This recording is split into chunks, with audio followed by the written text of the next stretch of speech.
How is it going, guys? Welcome back to HY Sports. Today, me and Jacob are doing our final version of our 2021 first round mock drafts. I just saw on my phone, actually, Jacob, that the NFL draft is officially 1 week away, which is crazy. It's kind of been flying by now. But first, before we get started, how you doing there, Jacob? I'm good. The first round, Josh, like you said, is next week to the day. It's Thursday. Rounds 2 and 3 are going to start at 7 p.m. Eastern. I believe that's 4 p.m. Pacific.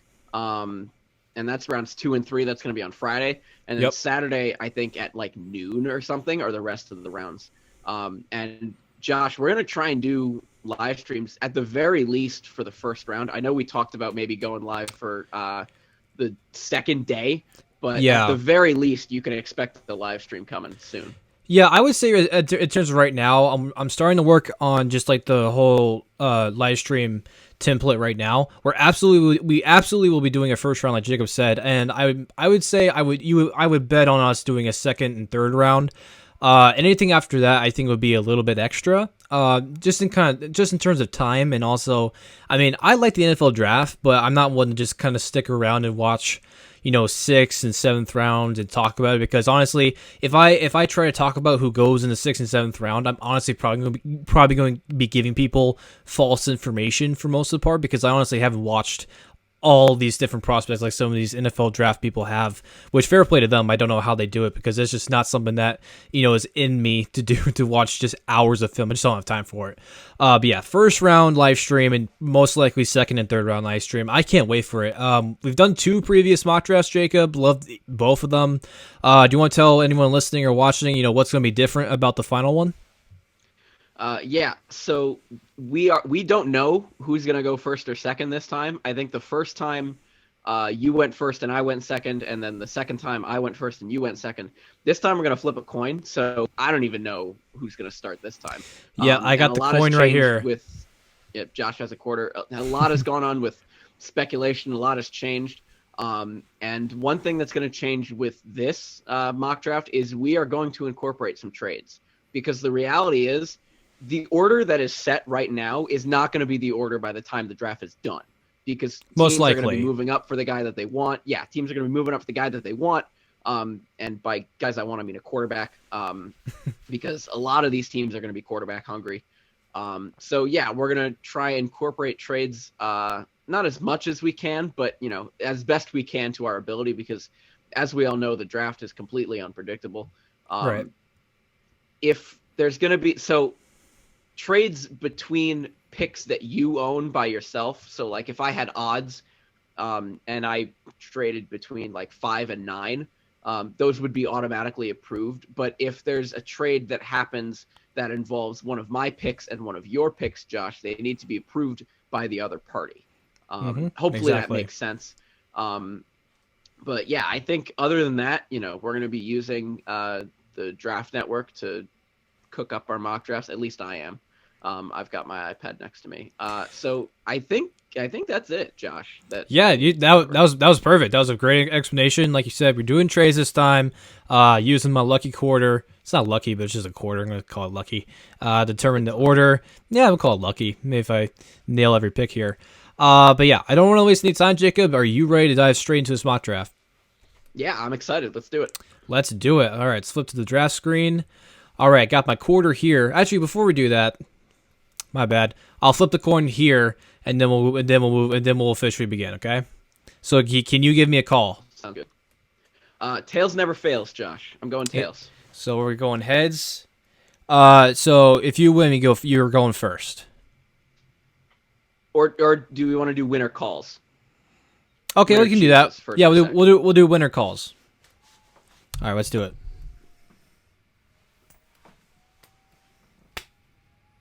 Caught the coin, ladies and gentlemen. I have the official proof right here. If anyone can see it, it is tails. Jacob, you have won the toss. It is tails. Let's go. So I want. Okay, so my Giants pick 11, but your Chiefs pick 31. So both That's of them right. are odd. What's gonna be the most fun here? Just make a decision. I'm gonna pick evens. Josh. Okay. So I'm going to pick second. Okay. That makes my life easier because I get both your pick, your team's pick, my team's pick, and we can get straight into it because we all know who's going first. Barring some catastrophic asteroid that comes and takes out Trevor Lawrence's entire family, God forbid, Trevor Lawrence will be. God forbid. That got dark fast. I don't know where that came from, but you guys know what I'm saying. Trevor Lawrence, barring something extreme, will definitely be the future franchise quarterback for the Jacksonville Jaguars. And let me just tell you, Jacob, we're obviously not going to talk about him that much. I'm very excited because the AFC, man, with now him in the mix with the AFC quarterbacks, it's gonna be scary. Yeah, I think he's gonna be super fun with Urban Meyer. I think that was the reason why Urban Meyer decided to take a coaching job, unretire, and go coach the Jaguars, because a guy like Trevor Lawrence is coming out of college, and this is the best guy to come out of college since Andrew Luck. We've been saying that since he was a junior in high school. Like this has been the guy for a really long time. And he's finally going to get drafted. He's going to go to the AFC South? Yes, AFC South. Yeah, and he's going to play with teams like Houston. Who else Indy. plays there? Who else plays in the South? Indianapolis and Tennessee, right. Yeah. Yeah, Houston, Indianapolis, Tennessee, and Jacksonville make up the AFC South. Yeah, I mean, that's he's been the number one pick for a very long time, regardless of what team he goes to. For my pick, the second overall pick, the New York Jets, with the trading away of Sam Darnold, the Jets are in the market for a quarterback, and they're going to take the guy that they like the most. That's Zach Wilson at BYU. Okay. Do I think that he's the second best quarterback in this draft? I don't think so. But the Jets have been in love with Zach Wilson for a very long time. He's been the guy for them for a very long time, so he's going to be the guy that they pick. Who would you? I mean, obviously you're not the GM of the Jets. I mean, I don't think anyone really wants to be the GM of the Jets. You're in the opinion that Zach Wilson is not the second best quarterback on the board. Who in your opinion is the best, or who is the second best quarterback after Trevor Lawrence? If you wanted me to order them right now, it's Trevor Lawrence first, Justin Fields 2, Zach Wilson 3, okay, probably Mac Jones 4, Trey Lance 5. Trey Lance 5. You could flip flop Mac Jones and Trey Lance. I think Mac Jones has a higher floor but a lower ceiling than Trey Lance. I think Mac Jones has an ability to make an impact right away, whereas Trey Lance is going to need a couple years. But I think Justin Fields is probably the number 2 quarterback in this draft. He has a great arm. He has great mobility. He has great vision. I just think he's a better quarterback than Zach Wilson, but the New York Jets have loved Zach Wilson and have had their eye on him for a very long time.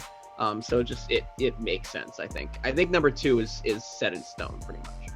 Yeah, I would agree with most of that. I think both you and me are not as high on Mac Jones, but I think Trey Lance, even though there's not as much experience there. I mean, obviously he's gonna have to sit out a year, but I think Trey Lance in the long run will definitely be a better QB in the league than Mac Jones. Let's move on to San Francisco though, where this is a little tougher, but not really. San Francisco traded all the way up to 3.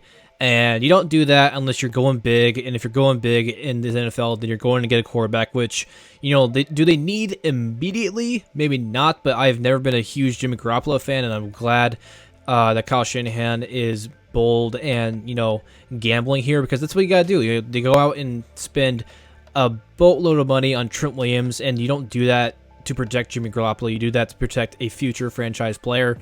So it's basically, Jacob, what quarterback am I taking here? And I know Mac Jones has been in the conversation a lot. I think that's a little bit of a cloud of smoke, if that makes any sense. I don't think that's where Mac Jones goes here. If he does, that honestly shocked me. I wouldn't. If San Francisco decides to move on from Jimmy Garoppolo, which I think is the right call, and then replace him with a spitting image of Jimmy Garoppolo, a younger version of Jimmy Garoppolo, it'll absolutely blow my mind. So I'm not taking Mac Jones here. So it's between Trey Lance and Justin Fields. I believe I believe this is kind of a similar situation to what the Chiefs went through back in 2016 and 2017, where they drafted Mahomes, but he didn't start right away, and he sat behind Alex Smith. I believe Kyle Shanahan still has vivid memories of watching Patrick Mahomes lead the Chiefs in the fourth quarter against the 49ers 2 Super Bowls ago, and just seeing that, you know, in this era of the NFL, you need to have a quarterback who is a dynamic playmaker. And I believe with that, they decided to go with Trey Lance, sit him for a year behind Jimmy Garoppolo, and then hand him the keys to the franchise. Yeah, I think Trey Lance, out of the 5 guys in this draft, probably has the best arm out of all 5 of them. He can throw ridiculous amounts of, like, he can throw really far. I'm trying to think of a better word for that, but he can throw really far. And he's got the mobility to keep himself upright in the league. And he's not, like I've been on record saying, he's not expecting to start right away. I think coming from an FCS team like North Dakota State University, you know, I think he's prepared to be a backup. Maybe not as much as Justin Fields is, who comes from Ohio State. Yeah, I think Trey Lance makes the most amount of sense. Is it what the 49ers are going to go with by the time April 29th rolls around? I'm not sure. Me neither. Caesars has Mac Jones being the favorite to go 3rd overall, but I think Trey Lance would be the most logical pick. Right. I've already made that pick, not you know, in terms of what I think the 49ers will do, but more of what I think they should do. Because, I mean, it kind of goes back and forth. Like, sometimes I just make a pick because I know that that's what the team wants to do. But the 49ers, just plain and simply, I mean, maybe Matt Jones turns out to be a decent player, but to go with him right now, it just doesn't feel right to me. But we'll see. Yeah, we'll see come April 29th, Jacob. Let's move on to the Atlanta Falcons at pick number 4. Yeah, so at pick number 4, I've got at the Atlanta Falcons, and let me tell you, Josh, Terry Fontenot, who is the GM of the Falcons, his phone has been ringing off the hook. As of recently. In terms of this pick, does he want to trade back and let someone like maybe Denver or New England or Washington or Chicago or one of those teams that needs a quarterback, does he let them trade up with number 4?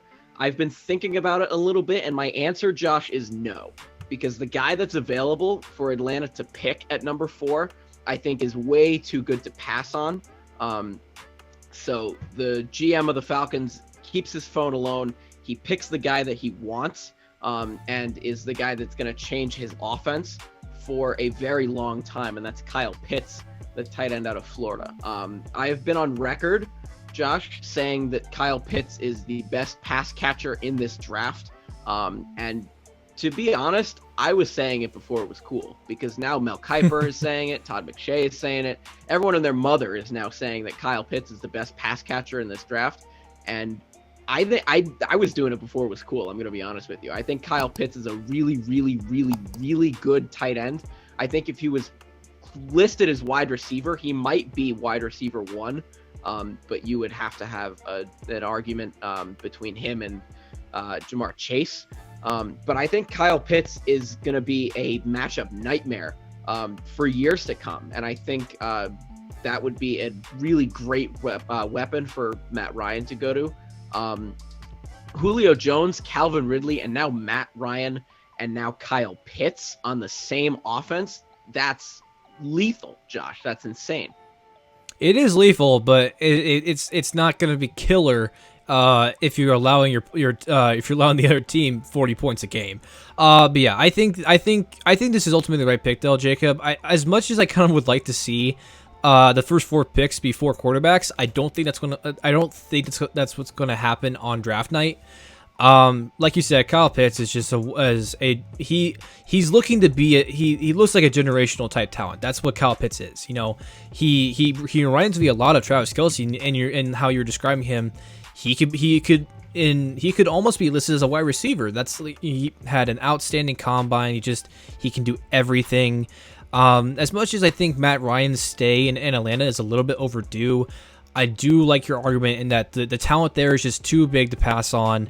This is ultimately probably the safer pick than trying to roll the dice on Justin Fields or Matt Jones, which I don't think Matt Jones goes here. I think it would be either between Justin Fields and Kyle Pitts, and I think you ultimately made the right move, so fair play. Let's move on to the Cincinnati Bengals, number 5. This one is a lot easier.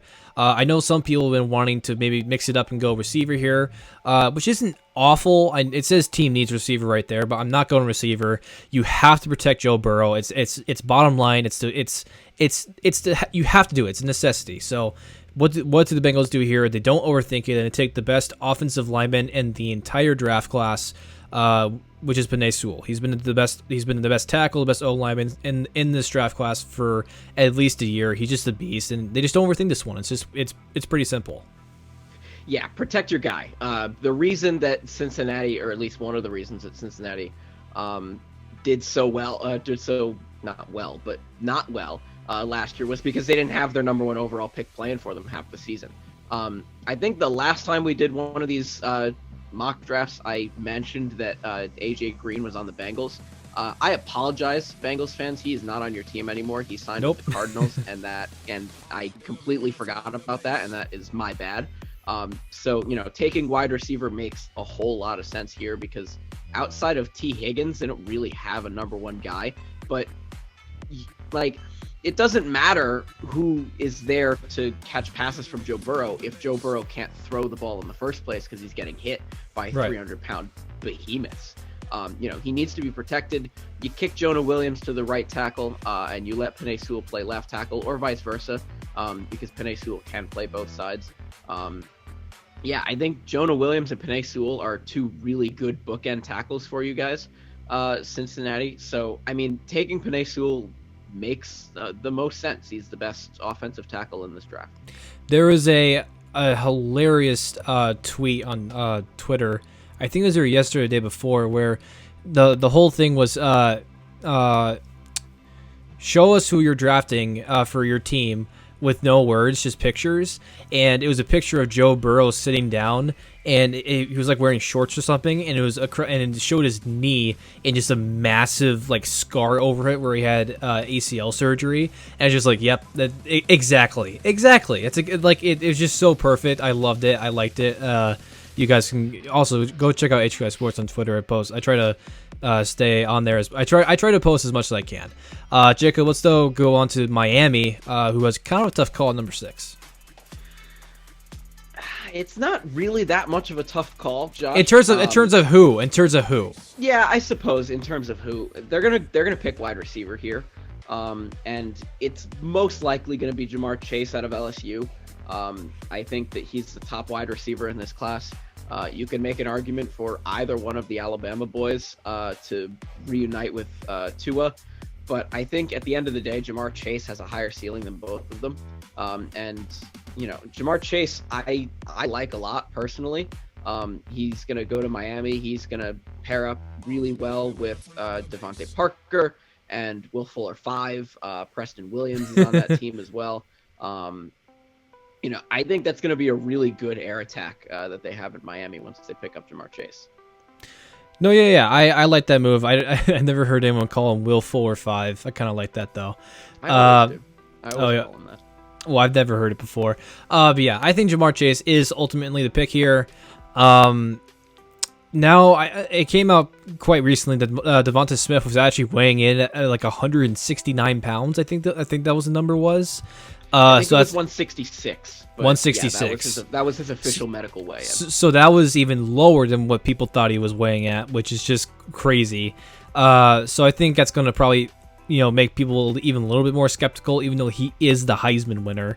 As much as I love and respect Devonta Smith, I do think Jamar Chase is ultimately the selection here at 6. But let's move on to 7, Jacob, which is Detroit. Now with Jamar Chase off the board, they are still looking for that new, fresh, young wide receiver. Now that they've gotten rid of Kenny Golladay and I believe Marvin Jones, if memory serves me well. So now they're pretty much choosing between Jalen Waddle and Devonta Smith. And I'm gonna take Jalen Waddle here just purely because I think Detroit has been lacking that pure speed guy for quite a while now. And I think Jalen Waddle is obviously not that I think, I know he's one of the best, in terms of just pure speed guys, in terms of talent. I think Jalen Waddle just makes a lot of sense here. Yeah, he's going to be a really good wide receiver. Unfortunately, he's going to Detroit. But, I mean, at the same time, I think he's going to be a really good wide receiver. I think he's going to be a Henry Ruggs type wide receiver where he goes, a really talented wide receiver goes to sort of an unfortunate landing spot and becomes their new wide receiver one. Henry Ruggs was picked in place of Amari Cooper, who had left, I think, a year before. And Jalen Waddle is going to do the same thing. He's going to fill Kenny Galladay's shoes. He's going to become the new number one in Detroit and give Jared Goff at least someone to throw to outside of TJ Hawkinson. I mean, it's a pick that's going to replace a guy that you left in free agency. Where have we heard that before in the draft? So I'm going to pick at number 8, which is Carolina. And Josh, if I may, we might have a trade to announce. Okay, let me hear it. It involves one of your guys. I am proposing that the New England Patriots move up from 15 to 8, if you approve. Okay. Well, what is it? What does that entitle? What do you mean? Like, what are they gonna pick with it? Like, No. Like you're wanting New England to move up to 8. Like, what picks do I get? 4th round, 3rd round? What are they giving up? Yeah. Okay. How about 96th overall, which I think is a compensatory 3rd this year, and a future 3rd, a 2022 3rd, or a 2nd, whichever one. It would definitely have to be a 2nd for me to consider to move up. Yeah. Okay. So then, 3rd. Yeah, so then 3rd. Yeah, so New England receives 8, and Carolina receives 15, 96, and a 2nd next year. If I'm okay, hold on. I don't want to do this. I don't want to think about it for too long because I know people have. I know people have lives. Oh man. If Carolina would not to do it, they would probably take Rashawn Slater right here. Probably. Right. Maybe they go up a little bit more and take J.C. Horn. I proposed it because Denver stood pat. They didn't move from 9, so I want New England to leapfrog them. Oh man. I would say yes, Jacob, if you would give me one more 2nd round the year after next year. So you want 8 for 1596, a 2022 2nd, and a 2023 2nd as well? Yes. Okay. Then in the virtual world where I don't care about any of those picks, I am going to mutually shake hands with you, and I'm going to say that New England is on the clock at number 8. Yep. I wanted them to move up here so that they could leapfrog Denver, who decided to stay pat at 9 in our mock draft. And New England is going to go and get their quarterback of the future, and that's going to be Justin Fields out of Ohio State. Okay. I think it's going to be really interesting to see the competition in New England if they pick Justin Fields, the competition between Justin Fields and Cam Newton. I think there will 100% be a competition if that is the case. And, if Cam Newton ends up winning that battle and he struggles one game, you stick Justin Fields in. Cam Newton's on a 1-year deal this year, so you can let him go if you still don't like his production and you like Justin Fields a whole lot more, which I think they will. I think this makes a whole lot of sense. New England gets their guy and they leapfrog another quarterback needy team in the process. Yeah, I like the pick here. Just to be clear for anyone who's watching or listening, if you're watching, it says Justin Fields, Carolina. We've made a trade for Justin Fields. That's New England's pick at number 8, and Carolina moves back to 15. But yeah, Justin Fields to New England. If that were to happen, I think it would make a lot of sense. Obviously, Cam Newton is not going to be their long-term starter. Could be a situation similar to San Francisco, and where Justin Fields might sit 1 year. It might not happen. They could just have a quarterback battle in camp, and Justin Fields could just win the job, or Justin Fields could sit behind Cam Newton, who kind of has a similar style game to Justin Fields. To kind of learn from him, take the ropes, kind of just get adjusted to the NFL. Which could be very useful as well. I like that move there, Jacob, and I think it's a pretty smart one as well. Let's move on to number 9 though, which is Denver. Denver is very mad at Carolina for giving up their pick, because I think they would be probably looking at Justin Fields very heavily if he were still there. And I think Matt Jones is a little bit too much to ask, too much to risk for. When you still got Drew Lock, who obviously hasn't looked great in his previous games, but still is a very young quarterback who has a lot of arm, and has had just an unfortunate luck with a lot of his receivers missing time. So I don't think they risk that there. So instead of that, I think they look to both corner and linebacker, like it says right there. They've been mocked Micah Parsons a lot here, but I think they might go a different direction. I'm actually going to take J.C. Horn here, Jacob. I'm watching more of his tape now that you've been hyping him so much, and let me just tell you, I'm a big fan. So I think Denver recognizes that, and they also know that they're in the AFC West, which is a division that is stacked with receiver talent from Kelsey, Hill, over the Charger side. You got Keenan Allen, Henry Ruggs. There's tons of receiver talent in the AFC West, so I think they take J.C. Horn here to shore up that secondary. J.C. Horn being the first cornerback off the board is really surprising to me. But I mean, yeah, I think J.C. Horn is talented. I think he can be a very good cornerback one. He's gonna start right away wherever he goes. But picking him over the guy that I'm gonna pick next with Dallas, a little surprising to me, to be honest. But we'll see how it turns out. But I like him. I like him too. But I like this next guy a little bit more. So with my pick, Dallas, picking 10th overall, they have a glaring need in the secondary, and they're going to go with Patrick Surtain the second. They are going to look to Denver and say thank you very much. And they're going to take, in my opinion, the top corner in this draft. I thought you were a Caleb Farley fan. No, I'm more of a Surtain guy. Caleb Farley has, coverage questions. I like Surtain's coverage more. Caleb Farley, I think, is having surgery on his either back or knee. So there's question marks around that. No, I like Patrick Surtain a lot. And I think if Patrick Surtain fell to 10 and Dallas scooped him up, I would be upset as a Giants fan. Because I think Patrick Surtain is really talented, and he's gonna fix that secondary right away. I think he's cornerback one in this draft. I think you can kind of go either way. I know you've been hyping Surtain, and I think you've been hyping Farley a lot when we talked. I just like J.C. Horn. I mean, obviously, I think there's a little bit more question marks around him, but I'm not ashamed of that pick. I think Denver could go either way, and we've been putting Micah Parsons there a lot, so I kind of want to change it up just a little bit. Let's move on to your team though, Jacob, at number 11. I know it probably frustrates you to see that the first team need is wide receiver, although I don't really disagree with it, honestly. Obviously, you probably could go edge or corner as well. But I really don't think there's an edge that's probably justified around this. You also could maybe go tackle, maybe just to kind of shore up the line for Daniel Jones, who was kind of dealing with some injuries last season. But I think, oh man, this is tough. You know what? I think, ooh, man, this. Remind me again, who are your two tackles? I believe it's Andrew Thomas, the guy that we got in the last draft. I'm forgetting the other one. And the right tackle is probably going to be either Matt Pert or Nate Solder.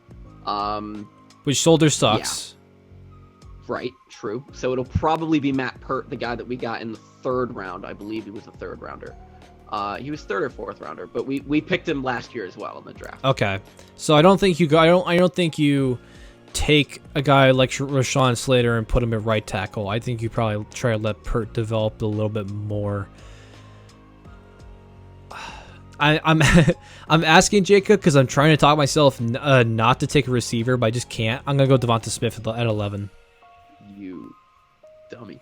It's not a bad pick. It's not a bad pick, but I know how much that pisses you off. Let me talk. So he's the Heisman winner. Listen. I think if Devonta Smith goes here, I think it's worst case scenario for the Giants. That's insane. That's insane. I want to start with this. If Rashawn Slater falls to 11, we're picking Rashawn Slater. No doubt about it. You have Andrew Thomas, who was the 4th overall pick last year, and you have keep him at left tackle. Yeah, but why take someone at 10th overall and put him at right tackle? I would love to take a guy that can play right tackle but can also play left tackle, can play both guards, and can play center. But he can play all 5 positions really well. Devonta Smith is the biggest impact player here. I know you think you have your receiver room set, and I don't really understand why. I'm not saying it's bad, but is it set? Is it clearly a strength of your team? Now with Devonta Smith on Now with Devonta Smith on your team, you have Kenny Golladay, Smith, Shepard, and then hopefully Saquon can freaking stay healthy, because my God, that dude is special. And then Daniel Jones, who some people don't like, but I'm not. I'm actually I'm gonna say I'm a fan, but I think I would say I'm a believer in Daniel Jones. I think if you give him the weapons, he actually has a decent quarterback. I mean, Jacob. I mean, maybe it's not the player you want, but it's definitely someone like. It's not a bad pick. You can't tell me it's a bad pick. I'm gonna tell you it's a bad pick. All right, fine. I think if both Rashawn Slater and Micah Parsons are also available at this spot, I think we're debating between those two, because right now our starting inside linebackers are Blake Martinez, who I like, who's awesome, and our other guy, because we play 3-4, our other guy is Reggie Ragland. I've never heard of that guy. Apparently, we signed him this year. You don't talk about Reggie Ragland, dude. Reggie Ragland is an OG Chiefs player. I have never heard of this guy in my life. Dude, he's awesome. He played for Detroit last season. He was a Chiefs member for probably 2 or 3 years. Not great, but Reggie Ragland's a veteran. He'll be fine. You know what? I like Micah Parsons just a little bit better. Than okay. But I think. Look, we only have one center rostered right now. That's Nick Gates. He played fine last year. He was. There's no center available right here, though. Rashawn Slater can play center. But no, you don't put. I mean, yeah, he can. But do you really want to play Rashawn Slater center? I mean, maybe. I mean, I don't know. I don't like. Just okay. If it were up to me, I would want Rashawn Slater to play all 5 positions in the offensive line, because now that's what we need right now. Okay, well, here's my thing. You can make an argument for Micah Parsons over Devonta Smith. I can understand that. I'm hyping up Reggie Ragland because he's a former Chiefs player for the most part. But you can't.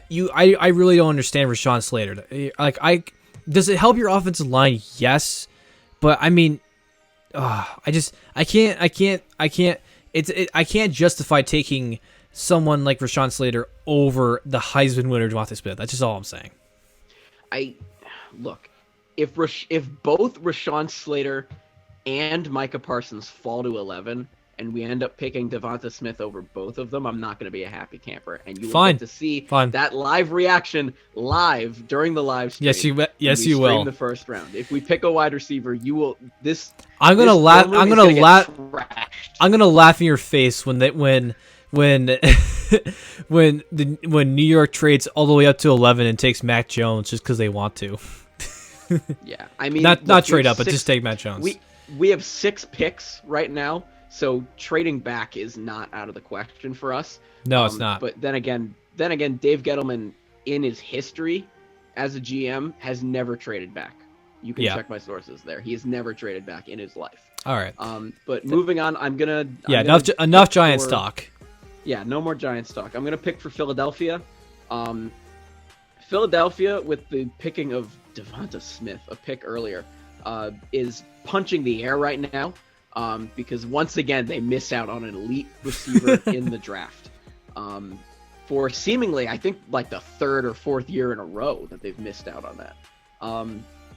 So they're going to look at the guys available, and I think most likely, since there isn't really a receiving threat that I think is good enough to reach for at 12, they're going to look to the secondary, and they need a lot of help there. They're going to take Caleb Farley, the cornerback out of Virginia Tech. He's going to pair well with Big Play Slay, who's going to play the other cornerback position.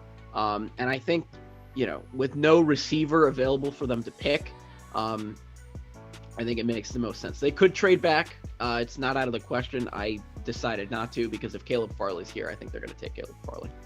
Yeah, I agree with all of that. I think if the Giants do take Smith, or if all the top 3 receivers are gone, definitely the Eagles are again a very unhappy camper at the draft table. So I think they go with the next best. There's obviously not a tight end or any other receiver that's justifiable to take at number 12 here. So they go with Caleb Farley or any other corner that's really here. Let's move on to number 13, though, Jacob, which is the Chargers. Now that Rashawn Slater is still on the board here, this is a very, very easy pick for me. Getting another guy to protect their future star, not even future star, is already a star, young quarterback Justin Herbert. Yeah. Protect your golden goose. The guy that exploded his rookie year, broke a whole bunch of records, including passing touchdowns, I believe is the one that he shattered. Protect your golden goose. Rashawn Slater is very good and should probably be wearing a Giants uniform at this point, but at the end of the day, what are you going to do? Rashawn Slater can play all 5 positions. I think outside of center, I think they could really use him on the entire offensive line. Unfortunately, he can't play all 5 positions at once. But he can definitely patch some holes. He'll give Justin Herbert time to throw. He's gonna give who do they have at running back now? It's Eckler. It's Eckler. Austin Eckler. Oh right, Austin Eckler. Yeah, someone who was injured last year. More to the point. They're gonna give him holes to run through and hopefully keep him off of the IR. Right. Yeah. I like this pick. I really don't think there's much to talk about here. Let's move on to number 14. Number 14 with Minnesota can be really interesting to me. They could go offensive line. They could get some edge help with the prospect of Danielle Hunter. I think in one of my latest mock drafts, I had them taking a quarterback. Oh, really? Kirk Cousins has 2 years left on his deal. And maybe they like a guy more than Kirk Cousins in this draft, and they don't think they can get another one better in the next 2 or 3 years. But for the purpose of this, I'm going to have them go Kwity Paye out of Michigan. I think with the amount of question marks that are revolving around Danielle Hunter, I think they want to be able to get a guy and have him start as much as possible. Get an edge guy in the first round, be able to have the flexibility of a 5th-year option in the future. I think with the unknowingness of Danielle Hunter and him maybe not getting a contract at the end of the season, I think taking Kwity Paye here makes a whole lot of sense. Yeah, I don't mind that pick. I was also kind of looking at Elijah Vera Tucker because I know that Minnesota kind of needs to kind of patch up holes on the entire offensive line. And Elijah Vera Tucker is arguably the most versatile O lineman in the entire draft class. Being able to play, I know Rashawn Slater is also first old, but I think behind him, Elijah Vera Tucker could play literally almost any position on the O line, except really center. He can play guard, tackle, so I think that could really be. I think that could also be an option there, Jacob, from Minnesota. It says New England Patriots at 15, but if you have been listening or watching, that's actually Carolina. Carolina was looking at probably a tackle. Maybe another defensive piece from Matt Rule. I could see either one of them. I think at this level, though, Jacob, I mean, Christian Darrisaw and Tevin Jenkins aren't bad options, but I think at this point, oh man, I'm looking. Here's what I'm doing. I'm looking directly at Micah Parsons, Jacob, and it looks fairly decent. What would you do here? I would take Micah Parsons. Absolutely. Yeah. I think they need to fill the hole that Luke Kuechly left behind. I think Micah Parsons going to a defensive coach like Matt Rule is going to be really beneficial for him. Micah Parsons is going to be able to play all over the defense outside of maybe safety. He's big enough to rush the pass. I think he's agile enough to cover some wide receivers. I assume you are taking Micah Parsons here, by the way, so I can. I did, yeah. I was just kind of looking for some confirmation there. Yeah, Micah Parsons absolutely is the pick here if he falls to, in this case, 15 for Carolina. So, go ahead. No, go ahead. I was just going to say let's move on to 16 with Arizona. Yeah, I was just going to move on, to Arizona. Normally, I would take Travis at the end here, but they signed James Conner recently to a 1-year deal. Big upgrade. So instead, I'm probably going to go defense here. I'm just going to look at the guys that are available. Imagine if Micah Parsons fell here, combination of Micah Parsons and Isaiah Simmons. That'd be pretty cool. Yeah, that would be ridiculous. I don't think it's realistic though. No, it's not. Yeah, I'm barring a trade. I might go defense. You know what? Actually, I lied. I'm gonna go Elijah Vera Tucker out of USC. Okay. I think you gotta protect Kyler Murray. Make sure he's not running for his life. If he's gonna be running, make sure it's organized and controlled, and not so that he's escaping imminent death. The NFC West has some really good interior pass rushers. Picking up Rodney Hudson, I think, was an absolute score for Arizona. And drafting Elijah Vera Tucker is just going to make that even better.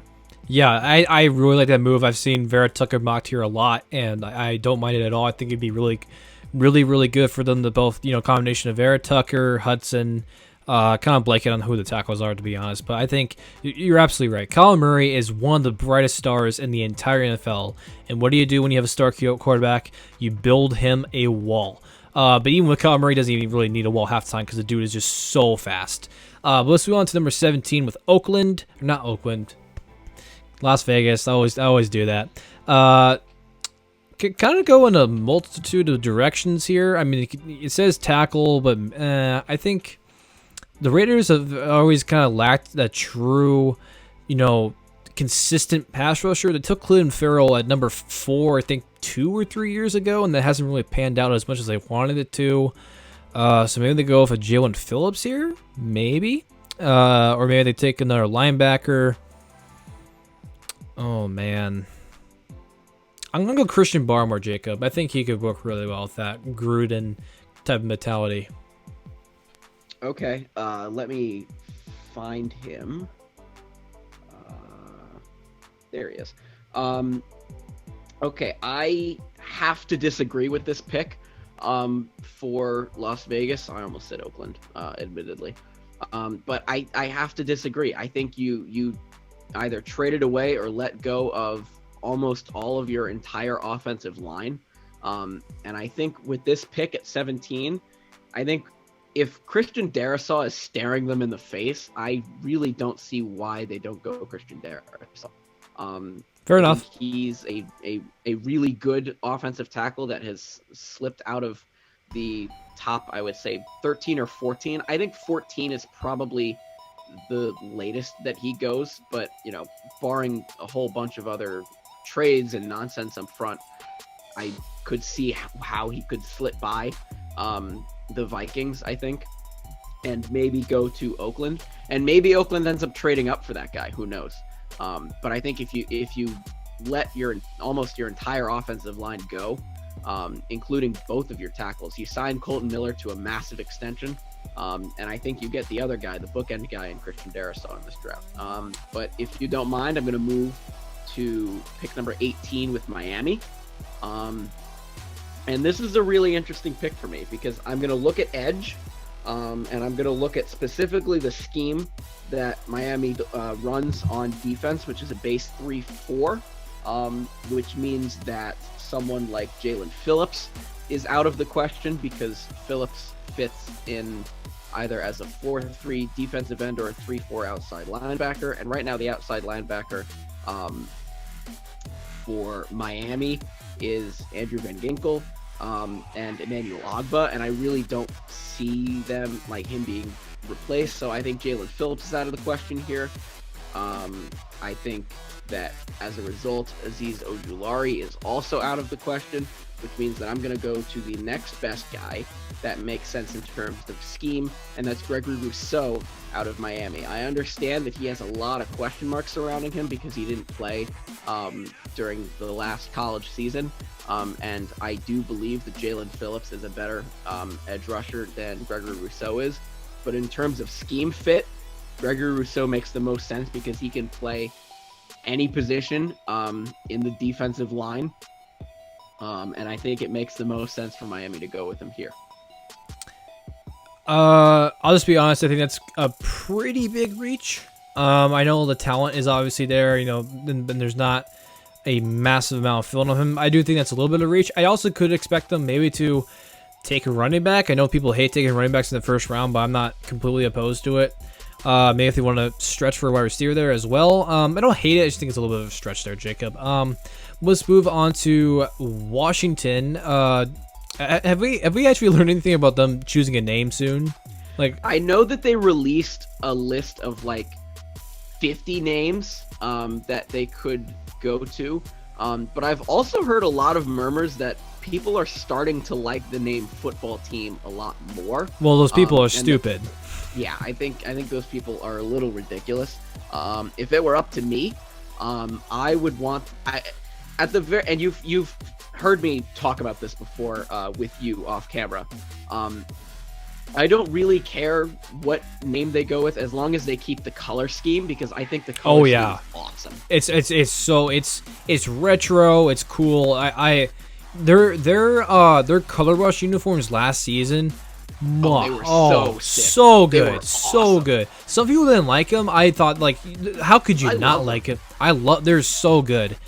But yeah, let's move back onto the draft conversation.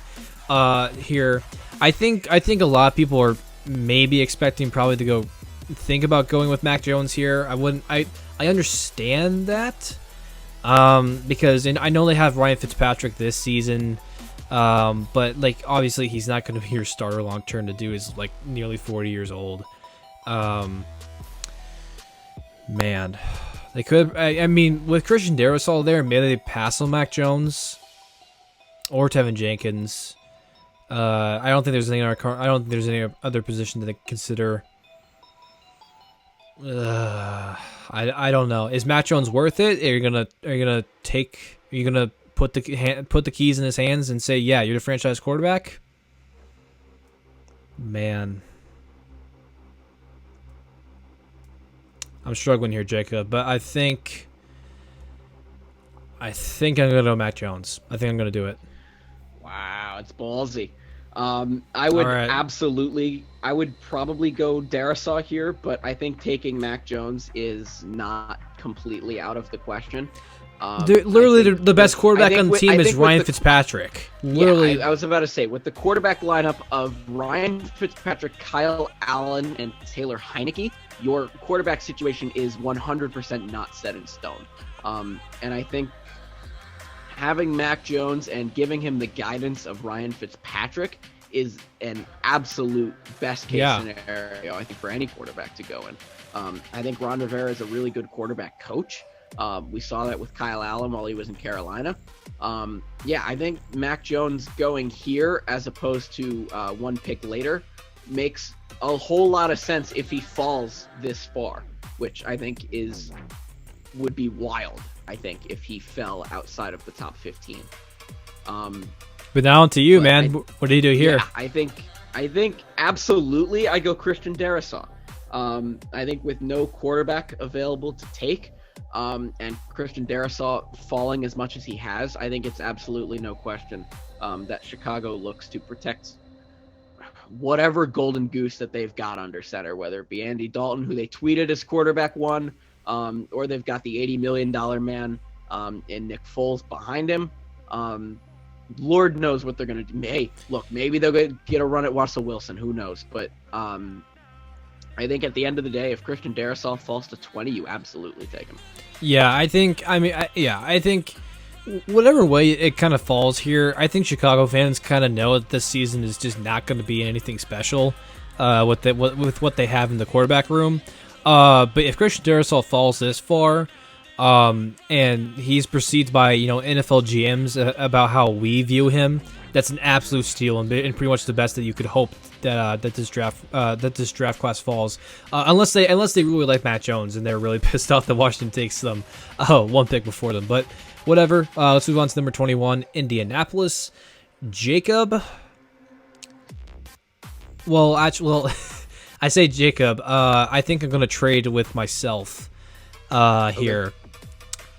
Indianapolis trades, or more, Kansas City trades with Indianapolis here, because they do it purely because there's just too much of a question at left tackle, and even a little bit right tackle. They have Lucas Niang. I'm talking Chiefs here. They have Lucas Niang, who sat out last season due to COVID, who was a third-round pick last year. Probably would have been second round if he was fully healthy. But I think what they do is that they probably move Niang to right tackle, which is what he played in college at TCU, and they trade up with Indianapolis. In terms of what, I'm not exactly sure. Maybe a first round next year, a third round this year. I mean, it could probably go either way, but I think the Chiefs either way are definitely candidates for trading. If they don't get Orlando Brown in a trade. Which could happen draft night, but I think the Chiefs are definitely a team to look at in terms of moving up either way, in terms of a player or pick, whatever. But I'm going to say Chiefs trade up for Indianapolis for at least the first round and probably a third round, either this year or next year, or maybe a second round in there or whatever. And they take Tevin Jenkins there at number 21. Yeah, I mean, trading up is probably not out of the question, especially with the status of Mitchell Schwartz and Eric Fisher. Both being let go. I think you absolutely need to take an offensive lineman, and I think you don't risk standing pat here. Trading up with another O-line hungry team might be a little bit of a risk. I don't think it's 21 that they go and trade up, but I think absolutely trading up is not out of the question. And Tevin Jenkins is a really talented offensive lineman, and I see no reason not to go after him. I think Indianapolis though is kind of, I think are they searching for an O-lineman, but I think their O-line is still pretty well intact. They've had a very, very talented offensive line for the last 5 years, and by the way, even if Tevin Jenkins doesn't go there at 21, if it is Indianapolis's pick, I think he's still way gone before the Chiefs are picking at 31. So I think either way, the move still makes rather decent sense, if I do say myself. Mm-hmm. So I'm going to pick on behalf of Tennessee now at pick 22. And I think, Josh, this is pretty straightforward for me. I'm going to pick a guy that is going to help Ryan Tannehill out a lot. Maybe puts them, in a step in the right direction in terms of playoff progression. And that is going to be Terrace Marshall Jr., the wide receiver out of LSU. This is a guy that doesn't necessarily need to be the wide receiver one in an environment with A.J. Brown. He doesn't necessarily need to be the number one guy, the number one option. And I know that the connection between Ryan Tannehill and A.J. Brown is really strong, and we've seen that the last couple of years. Terrace Marshall can play out wide. He can play in the slot. He can play up tight with the linemen. This is a guy that can be played in a whole lot of spots and can be really versatile for Tennessee, who is in need of more receiver help. No. I like that pick a lot there. I know there's a lot of, after the top three receivers, people thinking it's falling off, and it does a little bit, but still. The second batch of really talented receivers in this class is absolutely really intriguing to watch, especially come draft night. Does Terrace Marshall Jr. go the first of those bunch? Maybe not. I think Rashad Bateman is probably a lucky candidate of going above him, but I like that pick though, Jacob. Don't get me wrong. Let's go on to before you pick. I want to say this. I do think Rashad Bateman is a better receiver. I think in most situations, he's going to get picked over Terrace Marshall. But for the sake of the fact that I think Tennessee already has their wide receiver one and they don't really need a competition between Brown and Rashad Bateman, I think they take the guy that can be more versatile and can play wide receiver 2 or the slot guy and doesn't necessarily need to compete with A.J. Brown to be wide receiver 1. No, yeah. I hear you there, and I think you're right. I think Terrace Marshall Jr., like I said, does fit that Tennessee system well, so I like that pick there. But moving on to number 23, Jacob, I'm kind of having a dilemma, just a little bit. I'm looking directly at Jalen Phillips at edge there, and it makes a lot of sense. But there's also a very interesting either Najee Harris or Travis Etienne as well. And if you are a Jets fan, I think at this point in your franchise's history, you got to go big. You got to surround Zach Wilson with as much talent as you possibly can. And Jacob, just quick question to you. Who is RB1 in New York? Like, seriously, who is RB1? Before I had the depth chart pulled up for reference, because I thought you were going defense with this pick, so I was going to look at their scheme. Before looking at the depth chart, I would not be able to tell you, but since it's staring at me right in the face, I can tell you right now that running back 1 is indeed Tevin Coleman. Ooh. Not a great option at running back. No. Not amazing. Oh man, that just makes it even more tempting. I don't think it's Travis Etienne here. I think they go with a little bit of a more power guy, someone who could handle cold weather, someone who could play in all different types of environments. This is where Najee Harris goes. Yeah, I think Najee Harris going here to a team that needs offense makes sense. I think with Frank Gore being who he is, a 38-year-old at the end of the day, is not someone that Najee Harris can learn a lot from. There you go. And he might actually be a free agent now that I think about it. He very may well be. Doesn't matter though. He is a free agent. He hasn't been signed. But I think the point is you need a running back that is not 38 years old. And I think Najee Harris or Tevin Coleman. Or Tevin Coleman, exactly. Or Ty Johnson, who is running back 2. You say who? I say exactly. I think you need an explosive guy, someone that can be really powerful off the line of scrimmage, and Najee Harris can be exactly that. And here's the thing with me. I know, first round running backs always cause controversy in the NFL draft. A running back here at number 23, late first round, I got no problem with it. Like most NFL people don't play in the league, unfortunately, for more than 5 years. And someone who goes right here, a running back, typically lasts 5 to 6 years. So I really don't see the problem with taking a running back, especially when you have a need for one here at 23. That's just my personal opinion. Right. Especially someone with the caliber and potential of Najee Harris, someone who was an absolute bulldog during the championship games last year. Yeah. So pick 24 with Pittsburgh, I think is really obvious to me, Josh. I agree. Right now, there is an Alejandro Villanueva-sized hole at left tackle that needs to be filled. And the guy that's going to fill it is a guy that might shock you, Josh. Someone that I haven't really talked about too much in terms of mock draft, going at the very least this high. I'm going to take Dylan Raduns out of North Dakota State University. Okay. He has the potential to play left or right tackle right away.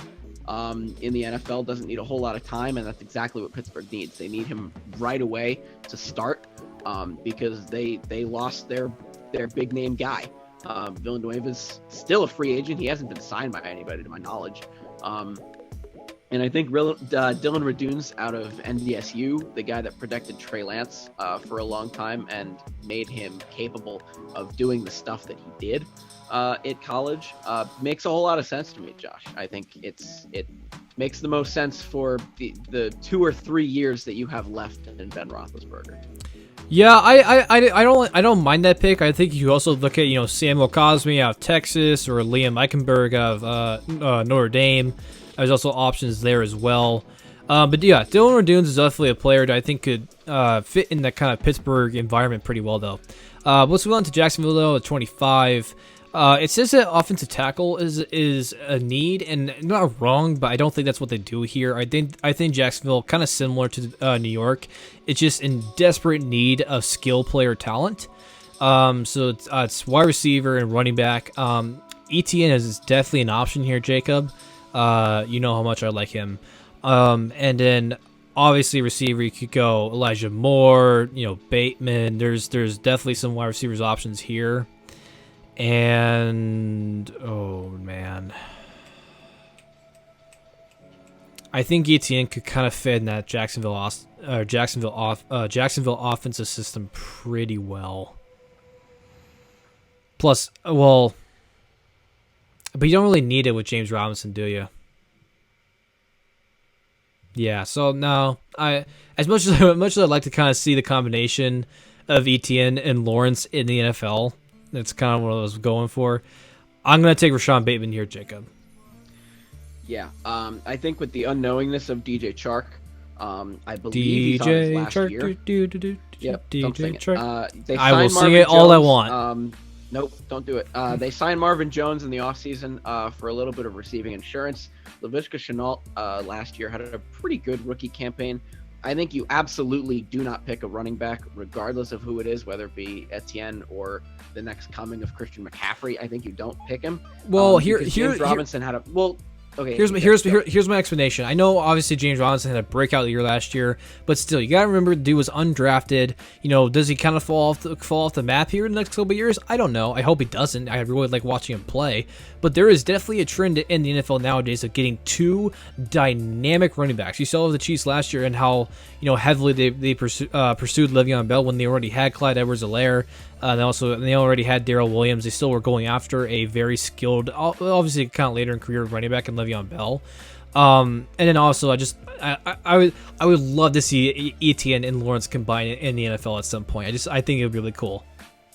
Here's what I think about Thunder and Lightning duos in terms of the backfield. I think the teams that did it best, I'll use modern day and then a couple years ago as example. I think right now the team that's doing it the best is the team that's picking right now, the Cleveland Browns. You've got in your face, up the gut running back in Nick Chubb, and you've got the elusive speedster in Kareem Hunt. A couple years ago, in the glory days of MetLife Stadium football, you had Ahmad Bradshaw and Brandon Jacobs doing it. Ahmad Bradshaw being the big burly power back and Brandon Jacobs being the elusive receiving back out of the backfield. I think if you're going to have a 1-2 punch, it should be two different styles. And I think James Robinson and Travis Etienne both being sort of elusive receiving backs doesn't really make a whole lot of sense to have. I think if Najee Harris goes here, I think you could take Najee Harris. And I don't think anyone would bat an eye. But I think if you take Travis Etienne, I think it's just two of the same running back going to one scheme, and it doesn't really make a whole lot of sense. I understand that. I would just say James Robinson definitely has the ability to kind of be a little bit of a power back when you want him to. Etienne is definitely a little bit of the smaller, more receiving back. But yeah, that's another reason why I decided to go receiver here and why Bateman was my pick. But enough Jacksonville talk. Let's move on to the Cleveland Browns, who boy oh boy, there's a lot you could do here in my opinion. Yeah, there's a lot that I could go to. It says that on your screen that the primary need here is edge. And Josh, that is a dead lie because they have Myles Garrett. They signed Jadeveon Clowney. They have Takk McKinley. They do not need another edge rusher. So instead, I'm going to go with a D tackle who they need desperately because right now Andrew Billings and Malik Jackson, while good, are not going to be great, and not deserve to be paired with Myles Garrett, but it could definitely be upgraded. So I'm going to go all the way down, and I'm going to go with Levi Owuzurike out of Washington. I think he's going to be a really good fit for Cleveland. He's going to be really, really good surrounded by guys like Myles Garrett and Jadeveon Clowney, who hopefully has another good season. Yeah, I think Awuzurike here makes a whole lot of sense. In a 4-3 defensive scheme where he fits really well. I'm just going to give you credit there, Jacob, for saying the name properly. So let's move on to number 27 in Baltimore. Also says edge is the first team need. I can kind of understand that, but kind of not. I think they absolutely try to find another receiving threat for Lamar Jackson, who we saw last year. Hollywood Brown has not been what we thought he was going to be in his first couple of years in the league. Definitely not a number one receiver. I was on the train early if he's not a number one guy in the league. Willie Snead also just has kind of phased out. They have a lot of guys aside from Mark Andrews who just are not. They don't fit the billing of being a receiver for Lamar Jackson. So they go to the board and they say who are we gonna pair up with good old Lamar. And they look at, Elijah Moore. They look at Kadarius Toney, maybe a Rondell Moore if they were really feeling spicy. But I think they stick with their gut and go Kadarius Toney. I think they like his game. I think he fits well with Lamar. I think they could take him at number 27. Yeah, Kadarius Toney is a really explosive guy. I think could do really well in a system like Baltimore. I think with Hollywood Brown and your boy Sammy Watkins, both being in Baltimore Ravens uniforms, the way I see it is it's a pair of wide receiver twos, who can be good receivers and reliable receivers, but will never be the over the top guy that you want to sort of elevate your offense. Do I think Kadarius Toney is that? Kadarius Toney, excuse me. Do I think he's that? I don't think so. I think he's more fitted as a slot guy, someone that isn't necessarily the featured receiver, but can just be another reliable guy. But with a receiving core that looks like Marquise Brown, Sammy Watkins, Kadarius Toney, and Mark Andrews as well, that's not a bad. I also think that Sammy Watkins does not get the best rep that he kind of deserves. I mean, he was a little, obviously he's a little bit injury prone, which I completely understand. I think he still maybe has a year or two left in him of wide receiver one talent. I think Sammy Watkins still has a lot of gas in the tank if he's able to stay healthy. And I think people are kind of sleeping on the move, including myself sometimes. But I think Kadarius Toney here could work well. I think could be a sleeper pick there at 27. But let's move on to number 28, which is New Orleans. So New Orleans could go a lot of directions here. Do they go edge, which I think I had them going in the last mock draft? I'm not entirely sure. Look at Marcus Davenport and Cameron Jordan, and I say I think that's fine. I don't think they need to replace Trey Hendrickson necessarily. I do think that they need to go and get a corner, because as good as Marshawn Lattimore is, CJ Gardner-Johnson is not necessarily the other guy that should be starting. They could go wide receiver here to get either Jameis Winston or Taysom Hill some more help, and give Michael Thomas sort of a number two guy. But I don't think they do that with Kadarius Toney off the board, so they're going to go corner.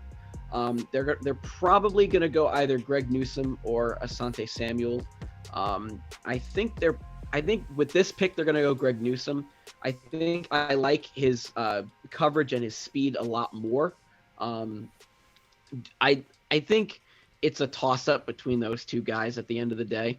I think both will end up being a featured cornerback in any given defense. But I think I like Newsome's coverage a little bit more than Asante Samuel Jr.'s. Yeah, I also think, with I know you had edge the other time, and they do have people there. I would think with Jalen Phillips kind of falling down a little bit that there could be an option there, but I honestly like to pick their Jacob with Greg Newsome there at 28. Let's move on to the Green Bay. Almost done with this mock draft. Feels like we've been flying by. Says tackle, receiver, corner. I mean, sure. I mean, do they want to go Alex Leatherwood? Maybe. I also could see Elijah Moore being a pretty pretty decent option there as well. This is tough, Jacob. Not gonna lie. I'm gonna take Samuel Cosme. I like his tape a lot, and I think he could fit. I think he could fill a need there. Okay, let me try and find Cosme. There he is. I think Cosme going in front of Eichenberg and Mayfield, I think, is a little surprising, but Samuel Cosme, I think, has potential to be a really good offensive tackle in this league.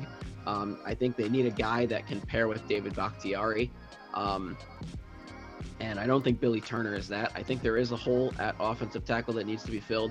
And yeah, I think whoever they pick here, whether it's Mayfield or Eichenberg or Cosme, the guy that you picked, I don't think it really matters that much.